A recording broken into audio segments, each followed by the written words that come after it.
Artadian International College kembali menggelar wisuda kedua bagi para calon wisudawan. Bertemakan melalui wisuda ADIC, kita ciptakan tenaga kerja yang berkompetensi di era global, unggul dalam prestasi, berjiwa wirausaha, dan senantiasa mengedepankan nilai etika. Wisuda kali ini hanya diikuti sebagian wisudawan karena sisanya telah bekerja di kapal pesiar.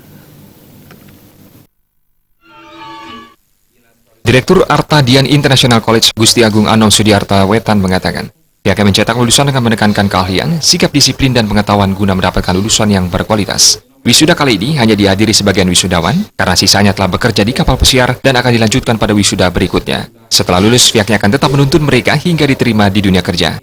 Untuk di yang wisuda hari ini, itu anak-anak kami itu setengahnya sudah ada di kapal pesiar, jadi mereka kemungkinan itu sebagian besar diwisuda untuk tahun kedepannya. Di setiap bulan itu kami terus seleksi untuk anak didik kami untuk mengikuti interview baik kapal pesiar dan hotel.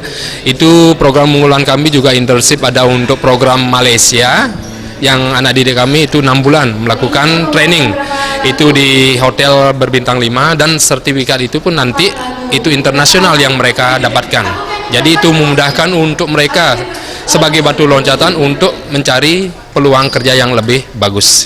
Jadi semua alumni kami itu masih tetap tanggungan dari Artadian International College. Kami yang bertanggung jawab sampai mereka untuk penempatan kerja. Sementara, Kadis Tenaga Kerja dan Sertifikasi Kompetensi Kota Denpasar, Gusti Agung Rai Anam Suradi mengungkapkan, ADIC sangat membantu pemerintah dalam memberikan keterampilan untuk memasuki dunia kerja. Pihaknya juga menekankan agar ADIC terus meningkatkan kualitas dalam menghasilkan SDM yang handal. Setiap lulusan LPK diharapkan juga mempunyai sertifikat kompetensi sebagai wujud kualitas yang dimiliki. Oleh karena itu, kami tekankan satu hal, uji kompetensi. Harus ada uji kompetensi kepada mereka. Tidak hanya sertifikat yang pertama, setelah itu ada uji kompetensi oleh para asesor.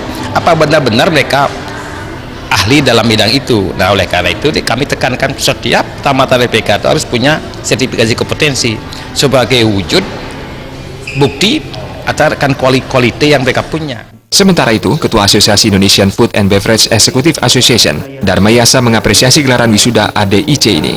Diharapkan para wisudawan setelah mendapatkan ilmu di ADIC bisa berguna di dunia industri. Jadi saya lihat tadi sangat antusias mahasiswa dan yang sudah diwisuda baik dari Bali maupun di luar Bali. Semoga nanti apa yang didapatkan di sekolah ini bisa berguna untuk di industri, karena industri saat ini sangat mementingkan seperti tadi di kulas SKA-nya itu. Lulusan terbaik ADIC yang diraih, Gusti Ayu Agung Dewi Astiti merasa bangga menjadi lulusan terbaik di ADIC. Pasalnya, ADIC mampu bersaing dengan kampus lainnya karena memiliki visi misi yang bagus, instruktur yang berpengalaman, serta materi yang berstandar ASEAN. Artadian sendiri dari awal saya lihat sangat bisa bersaing dengan kampus lainnya karena memiliki visi dan misi yang bagus serta instruktur yang berpengalaman dan materi yang diberikan cukup ya, dengan standar ASEAN. Indrawan Bali TV.